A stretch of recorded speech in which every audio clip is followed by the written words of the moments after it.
Hi everyone, you may have noticed I'm on my own. There's no Dan sat there and I'm sat in the middle.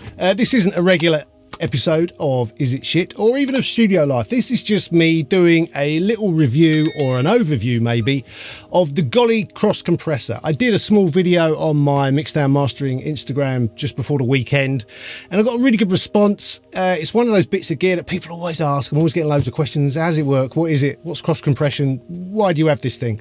So I just thought, do you know what? Let's just clear this one up. I'll just do a video about it. So the Goly Cross Compressor. I've had it a little while now and it's become a real staple in my mastering chain. I use it on pretty much everything, but I don't always use it in the same way.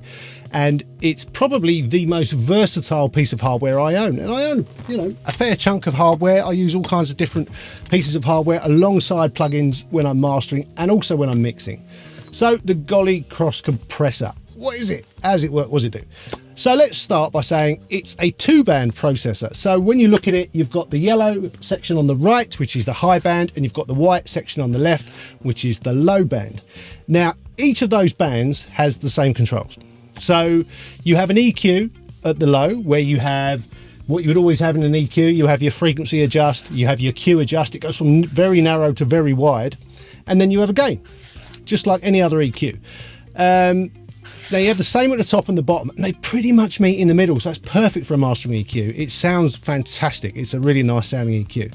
So there you go. First off, it's a two-band mastering EQ. Pretty cool, right? You've also got a compressor. So for each band, so that turns it into a dynamic EQ. Now dynamic EQ is a really useful tool, especially in mastering.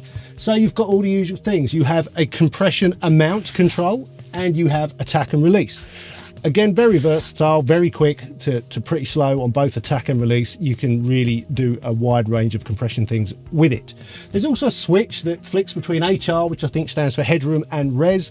The HR mode for the compressor is kind of like the threshold. That's more for when you're doing stuff like controlling the level, let's say.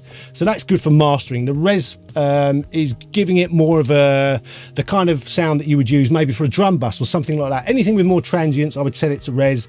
If I'm in a mastering situation, it's set to HR mode generally. So there you go. So you've got a high and low EQ. You've also got a high and low compressor. So dynamic EQ, two band for mastering, fantastic, really, really useful. Then you have got a control that says cross compression.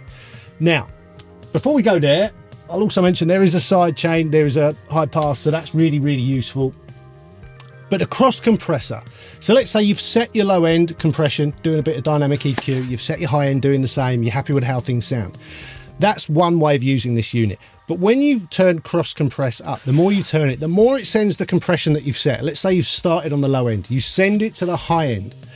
Now all those settings that you've set that compressor and the triggering that it's getting from the low end, that then fires across to the high end. But when it gets there, it doesn't compress. It's almost the opposite. It's like decompression, or best to think of it as expansion.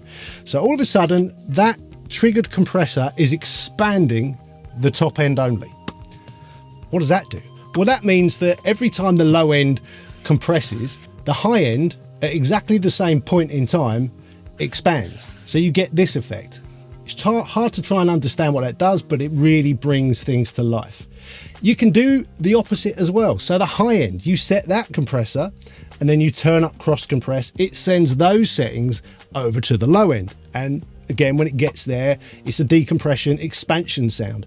So there's kind of four dynamic processes going on at once. And how do I use that?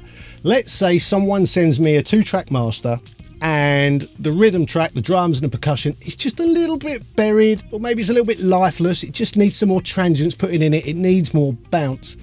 Cross compression is the answer. You dial it in and it will lift those transients out at the moment that they happen and then leave the rest of the track alone. It doesn't just do percussive stuff. It's easier to dial it in on transients, but you can do it on a bass, you can do it on just a drum bus or on a bass bus, you can do it on guitars. You can do all kinds of clever stuff with it, and that's kind of why I love it. It's just the most versatile thing. Oh, I'm going to use it's just a 2-band EQ today. Nope, I need some dynamic compression on the low end. I'll just dynamically compress the low end. The high end will just be an EQ. Or maybe I'm like, oh right, I need to put a bit of bounce in the top end, the snare, and maybe some high end percussion stuff isn't quite hitting right. I'll use cross compression to lift that up, but I won't cross compress the other way. It's so versatile and useful. Yeah, if you ever get a chance to use one, go and have a play with it, because it's kind of one of those things you have to hear. I've quite a lot of people in the comments to a video I mentioned this in ages ago saying, oh, I can do that with this plugin or that plugin. I'm like, do you know what? You can do similar stuff with plugins, but this has a very, I don't know, there's something about it. It sounds different. I can't get this sound out of any plugin, and certainly don't have the same sort of fine control of dialing it in. Incredibly useful thing. So yeah, go and check it out if you ever get the chance. The Goly Cross Compressor, have a play with one. It's a fantastic bit of kit. Anyway, that was all. Just a bit of an overview of the Goly Cross Compressor. I hope it's been helpful, and if you didn't know what it was, I hope you know what it is now. Anyway, I'll speak to you all soon. See you later. You pull me in, push me